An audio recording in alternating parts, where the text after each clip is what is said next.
Al-Quran mencatat ada beberapa peristiwa penting yang menimpa iblis dan bangsa Yahudi. Allah Subhanahu wa Ta'ala mengutuk mereka karena menyombongkan diri dan membangkang dari perintah Allah. Cerita iblis berawal dari penolakannya untuk sujud kepada Adam alaihissalam. Iblis yang awalnya berada di surga bersama para malaikat harus rela keluar dari surga karena membangkang perintah Allah. Iblis menolak sujud karena merasa dirinya lebih mulia. Dia diciptakan dari api, sedangkan Adam diciptakan dari tanah lumpur yang hitam. Inilah penyebab iblis dilaknat dan dikutuk Allah Subhanahu wa Ta'ala. Diusir sekaligus dikutuk sebagai makhluk paling durhaka sepanjang masa hingga datangnya hari pembalasan. Sebagaimana firman Allah Subhanahu wa Ta'ala, "Keluarlah dari surga, kamu itu makhluk yang terkutuk. Kutukanku atasmu berlaku sampai hari pembalasan." Al-Quran Surah Shad ayat 77 hingga 78. Sedangkan cerita bangsa Yahudi berangkat dari kisah kenabian yang sering dipermainkan mereka. Bangsa ini mulanya adalah bangsa yang mulia, karena dari bangsa inilah banyak lahir nabi dan rasul ke atas muka bumi. Namun, sifat mereka yang jahil membuat Allah murka. Bahkan ada di antara mereka yang dengan sengaja membunuh para nabi, seperti Nabi Yahya dan Nabi Zakaria. Sesungguhnya kami telah mengambil perjanjian dari Bani Israel dan telah kami utus kepada mereka rasul-rasul. Tetapi setiap datang seorang rasul kepada mereka dengan membawa apa yang tidak diingini oleh hawa nafsu mereka, maka sebagian dari rasul-rasul itu mereka dustakan dan sebagian yang lain mereka bunuh. Al-Quran Surah Al-Ma'idah ayat 70.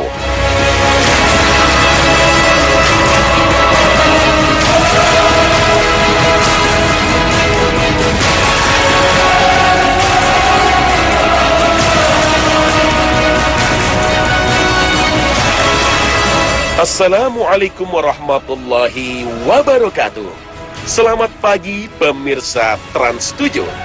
Khazanah Ensiklopedia Islam Dunia pagi ini kembali hadir ke hadapan Anda untuk berbagi pengetahuan dan saling menasehati dalam kebajikan. Nabi Adam adalah manusia pertama yang diciptakan Allah Jalla Jalaluh. Dan ketika Allah akan menciptakan Nabi Adam, para malaikat diberitahu bahwa Allah akan menciptakan manusia. Namun para malaikat tahu bahwa sebenarnya manusia itu suka berbuat kerusakan di muka bumi dan suka mengalirkan darah. Allah Subhanahu wa Ta'ala berfirman kepada para malaikat itu, "Sesungguhnya aku akan menjadikan seorang khalifah, pemimpin di muka bumi." Para malaikat bertanya, "Adakah patut engkau jadikan di muka bumi seorang khalifah yang suka berbuat kerusakan dan pertumpahan darah? Sedangkan kami para malaikat selalu bertasbih memujimu dan menyucikan engkau." Al-Quran Surah Al-Baqarah ayat 30. Para malaikat adalah makhluk ciptaan Allah Subhanahu wa Ta'ala yang sangat patuh. Mereka selalu bertasbih dan senantiasa memuji Allah. Walaupun pada awalnya para malaikat menolak tentang penciptaan Adam, kemudian Allah menjawab kekhawatiran malaikat sebagaimana yang dijelaskan dalam Al-Quran. Dan dia mengajarkan kepada Adam nama-nama benda-benda seluruhnya, kemudian mengemukakannya kepada para malaikat, lalu berfirman, "Sebutkanlah kepadaku nama benda-benda itu jika kamu memang benar orang-orang yang benar." Maha suci Allah berfirman kepada para malaikat, "Sesungguhnya aku mengetahui akan apa-apa yang tidak kamu ketahui." Para malaikat tidak khawatir lagi. Begitulah Allah Subhanahu wa Ta'ala mengetahui apa saja yang tidak diketahui makhluk ciptaannya, baik yang sudah terjadi maupun yang belum terjadi. Al-Quran Surah Al-Baqarah ayat 31 hingga 32. Kemudian Allah menciptakan manusia dari tanah liat berwarna hitam. Maka terciptalah makhluk dalam bentuk yang sempurna, sebagaimana manusia sekarang. Kemudian Allah meniupkan ruh ke dalam makhluk itu. Maka makhluk itu pun hidup dan diberi nama Adam. Allah memerintahkan para malaikat dan iblis untuk bersujud sebagai tanda penghormatan kepada Adam. Maka semua malaikat patuh dan tunduk terhadap perintah Allah. Iblis membangkang dan enggan mematuhi perintah Allah. Iblis merasa dirinya lebih mulia, lebih utama, dan lebih agung dari Adam, karena ia diciptakan dari unsur api, sedangkan Adam diciptakan dari unsur tanah dan lumpur yang berwarna hitam. Iblis bangga dengan asal-usulnya. Allah bertanya kepada iblis, "Apa yang mencegahmu untuk bersujud menghormati sesuatu yang telah aku ciptakan dengan tanganku?" Maka iblis menjawab, "Aku adalah lebih mulia dan lebih unggul dari dia. Engkau ciptakan aku dari api, sedangkan engkau ciptakan dia dari lumpur yang sangat hitam." Karena penolakan iblis inilah, maka Allah Jalla Jalaluh mengusirnya dari surga, mengeluarkannya dari barisan malaikat, disertai kutukan dan laknat yang akan melekat pada iblis hingga hari kiamat. "Keluarlah dari surga, kamu itu makhluk yang terkutuk. Kutukanku atasmu berlaku sampai hari pembalasan." Al-Quran Surah Shad ayat 77 hingga 78. Ketika Allah menyuruh iblis keluar dari surganya, iblis dengan kesombongannya menerima dengan baik hukuman tersebut. Iblis memohon agar diberi kesempatan untuk hidup kekal sampai hari kiamat, sambil mengajukan sebuah permintaan kepada Allah bahwa mereka akan menggoda manusia sampai akhir zaman. Iblis berjanji kepada Allah bahwa ia akan berusaha sekuat tenaga untuk menyusahkan manusia selamanya. Iblis berkata, "Ya Tuhanku, beri tangguhlah aku sampai hari mereka dibangkitkan." Allah berfirman, "Sesungguhnya kamu termasuk orang-orang yang diberi tangguh sampai kepada hari yang telah ditentukan waktunya, hari kiamat." Iblis menjawab, "Demi kekuasaan engkau, aku akan menyesatkan mereka semuanya, kecuali hamba-hambamu yang mukhlis di antara mereka." Al-Quran Surah Shad ayat 79 hingga 81.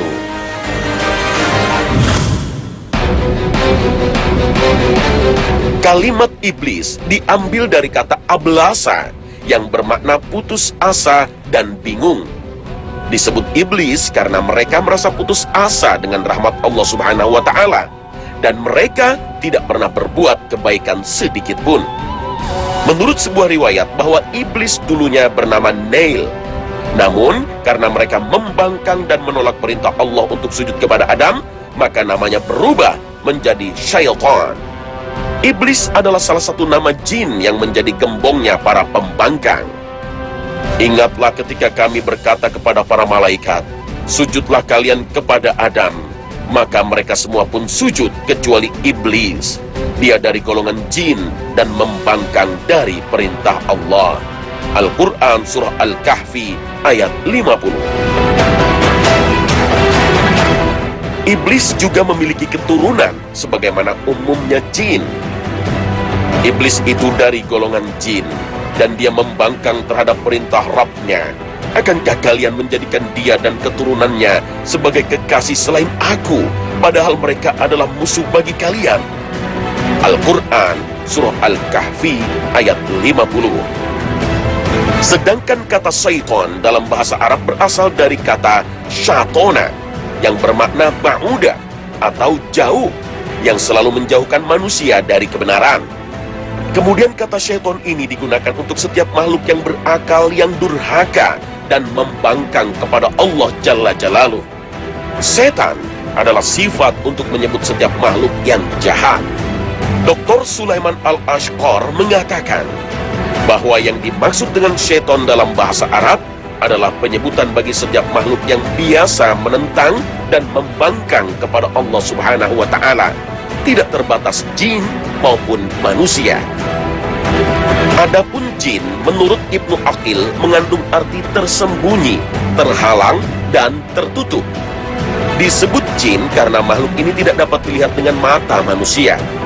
Padanan kata yang sama dengan janin, bayi yang masih berada di dalam perut ibu. Asal kata janin dan jin memiliki kata dasar yang sama, yaitu janin, yaitu makhluk yang tidak dapat dilihat dengan mata telanjang. Jin memiliki kesamaan dengan manusia. Jin memiliki akal dan nafsu, sebagaimana manusia juga memilikinya. Jin mendapatkan beban perintah dan larangan syariat, sebagaimana juga manusia.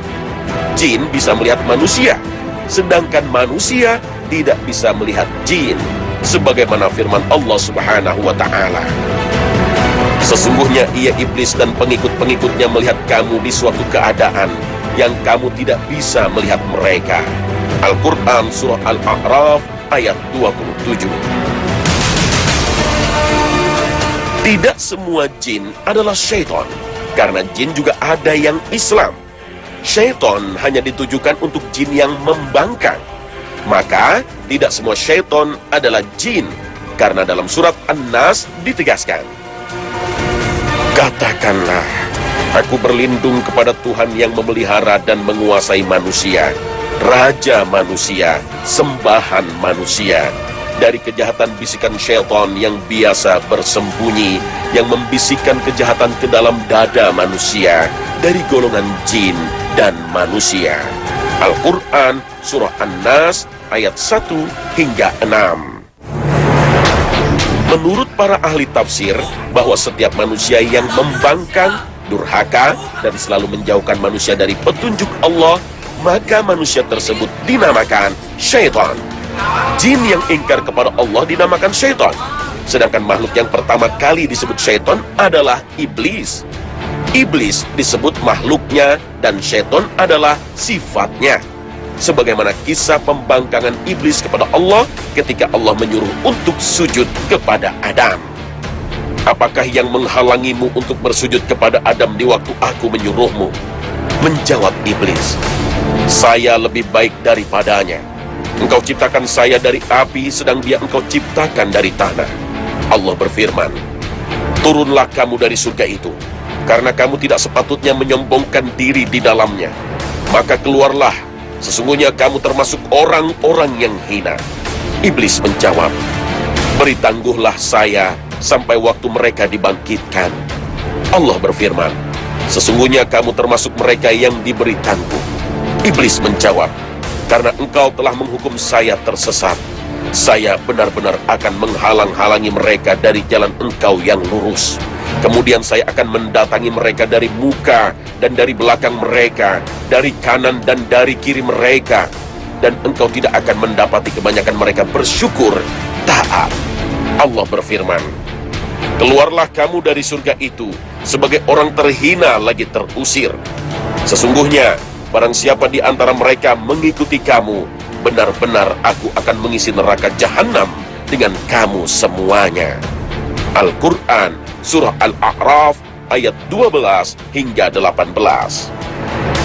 Gelar syaitan pertama kali diberikan Allah kepada iblis ketika iblis memberikan sebuah alasan tentang penolakannya untuk sujud kepada Adam.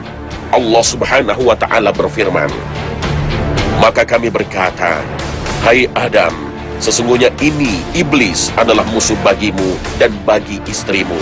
Maka sekali-kali janganlah sampai ia mengeluarkan kamu berdua dari surga, yang menyebabkan kamu menjadi celaka. Al-Quran Surah Toha ayat 117. Allah juga memberikan peringatan kepada Adam bahwa makhluk yang terkutuk itu akan menjadi musuh Adam dan istrinya. Allah Subhanahu wa Ta'ala berfirman, bukankah aku telah memerintahkan kepadamu, hai Bani Adam, supaya kamu tidak menyembah syaitan? Sesungguhnya syaitan itu adalah musuh yang nyata bagi kamu. Al-Quran Surah Yasin ayat 60. Ada suatu kaum yang pernah dikutuk Allah Azza wa Jalla menjadi kera. Kera dalam arti yang sesungguhnya, bukan kiasan atau sebuah perumpamaan. Dan sesungguhnya telah kamu ketahui orang-orang yang melanggar di antaramu pada hari Sabtu. Lalu kami berfirman kepada mereka, jadilah kamu kera yang hina. Al-Quran Surah Al-Baqarah ayat 65. Bahkan Allah kembali menegaskan, maka tatkala mereka bersikap sombong terhadap apa yang dilarang mereka mengerjakannya, kami katakan kepadanya, jadilah kamu kera yang hina. Al-Quran, Surah Al-A'raf, ayat 166. Dan benar bahwa mereka termasuk dari kalangan bangsa Yahudi yang hidup di masa lalu, jauh sebelum diutusnya Nabi SAW. Kita mengetahuinya lewat Al-Quran untuk dijadikan sebagai pelajaran bagaimana nasib kaum yang melanggar ketentuan Allah di masa lalu. Bangsa Yahudi dalam menjalankan ajaran agamanya selalu punya alasan untuk mempermainkan, sehingga apa saja yang dijelaskan oleh sang Nabi seolah-olah mereka tahu dan telah mendengarnya. Padahal mereka berbuat demikian hanya untuk mempermainkan agama. Sebagaimana firman Allah Subhanahu wa Ta'ala, yaitu orang-orang Yahudi, mereka merubah perkataan dari tempat-tempatnya. Mereka berkata, kami mendengar, tetapi kami tidak mau menurutinya. Dan mereka mengatakan pula, dengarlah, sedang kamu sebenarnya tidak mendengar apa-apa. Dan mereka mengatakan, ra'ina, dengan memutar-mutar lidahnya dan mencela agama. Sekiranya mereka mengatakan, kami mendengar dan patuh, dan dengarlah dan perhatikanlah kami, tentulah itu lebih baik bagi mereka dan lebih tepat. Akan tetapi Allah mengutuk mereka karena kekafiran mereka. Mereka tidak beriman kecuali iman yang sangat tipis. Bangsa Yahudi senantiasa menjadikan kuburan Nabi sebagai tempat ibadah. Mereka meyakini ketika kuburan Nabi dijadikan sebagai tempat ibadah, maka ibadahnya akan penuh dengan kekhusyuan dan juga akan mendatangkan keberkahan. Padahal hal ini tidak dibenarkan oleh syariat. Islam tidak mengajarkan seseorang bisa mengutuk. Dalam ajaran Islam, kutuk mengutuk jelas dilarang. Karena mengutuk adalah hak Allah Jalla Jalaluh. Sebagaimana Allah pernah mengutuk iblis keluar dari surga, juga mengutuk bangsa Yahudi menjadi kera. Karena sungguh Allah tidak menyukai ucapan buruk yang keluar dari mulut seorang muslim. Allah tidak menyukai ucapan buruk yang diucapkan dengan terus terang, kecuali oleh orang yang dianiaya. Allah adalah maha mendengar lagi maha mengetahui. Al-Quran, Surah An-Nisa, ayat 148. Tidak diragukan lagi, sesungguhnya seorang muslim tidak boleh mengutuk saudaranya saat masih hidup dan ketika sudah mati. Para ulama mengatakan bahwa mendoakan buruk atau mengutuk orang lain bukan karena teraniaya, hukumnya haram dan pelakunya berdosa. Sebagaimana perkataan Ibnu Abbas tentang masalah mengutuk, Allah Subhanahu wa Ta'ala tidak menyukai seseorang mendoakan buruk orang lain kecuali ia dizalimi. Dalam kondisi ini, maka Allah memberikan dispensasi bagi yang teraniaya untuk mendoakan buruk atau mengutuk. Namun apabila ia bersabar, tetap itu lebih baik. Ada 3 orang yang doanya tidak akan tertolak. Orang yang berpuasa hingga dia berbuka, pemimpin yang adil, dan doa orang yang terzalimi. Allah akan angkat doa-doa tersebut di atas awan dan dibukakan untuknya pintu-pintu langit. Kemudian Allah berfirman, demi keperkasaanku dan keagunganku, aku pasti akan tolong kamu walaupun setelah melalui suatu masa. Hadis riwayat Ahmad. Diperkuat dalam suatu riwayat, Rasulullah bersabda, hati-hatilah terhadap doa orang yang terzalimi, karena tidak ada suatu penghalang pun antara doa tersebut dan Allah. Hadis riwayat Bukhari. Berbuat zolim kepada sesama muslim ataupun orang kafir adalah perbuatan yang sangat dilarang oleh Allah dan termasuk kepada salah satu dosa-dosa besar. Manusia yang berbuat zolim akan mendapatkan balasan di dunia dan siksa yang amat pedih di akhirat kelak. إنما السبيل على الذين يظلمون الناس ويبغون في الأرض بغير الحق أولئك لهم عذاب أليم. Para ulama mendefinisikan tentang masalah kutukan atau mengutuk. Mereka sepakat bahwa yang dimaksud dengan mengutuk adalah mendoakan orang lain agar mendapatkan kecelakaan. Mengutuk ini adalah salah satu perbuatan yang terlarang, sebagaimana yang ditegaskan oleh Rasulullah.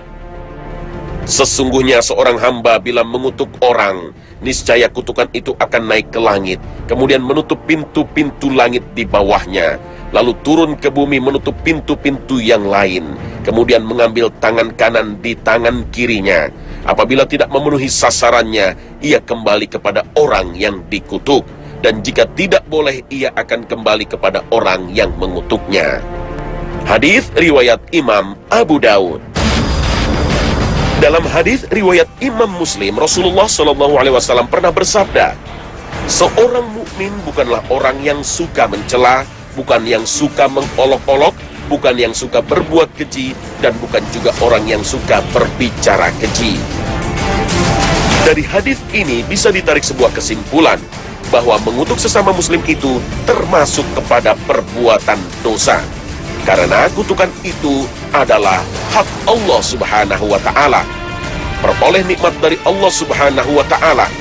Rasulullah menganjurkan agar saling mendoakan sesama muslim agar mendapatkan nikmat dan karunia Allah Subhanahu wa Ta'ala.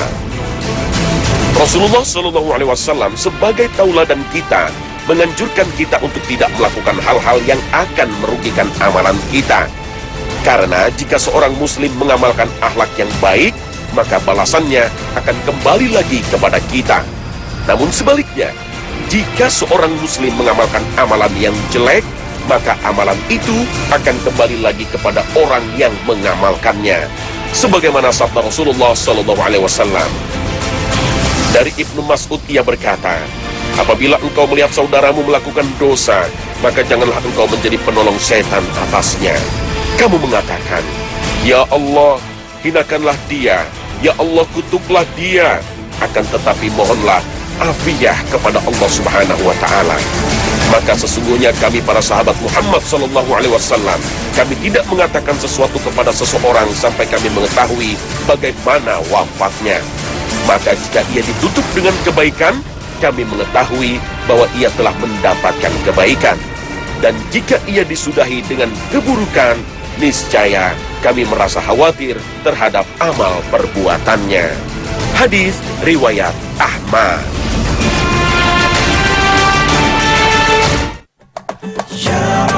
Nah pemirsa, inilah akhir kebersamaan kita dalam Khazanah pagi ini. Semoga dengan tayangan ini kita bisa mengambil sebuah pelajaran dari peristiwa iblis dan kaum Yahudi sebagai makhluk yang dikutuk Allah dengan sikap sombong dan pembangkangannya. Karena pada hakikatnya ayat-ayat Al-Quran yang turun menceritakan dikutuknya iblis dan Yahudi akan berlaku untuk kita kalau seandainya kita mempunyai sifat yang sama dengan kedurhakaan iblis dan Yahudi.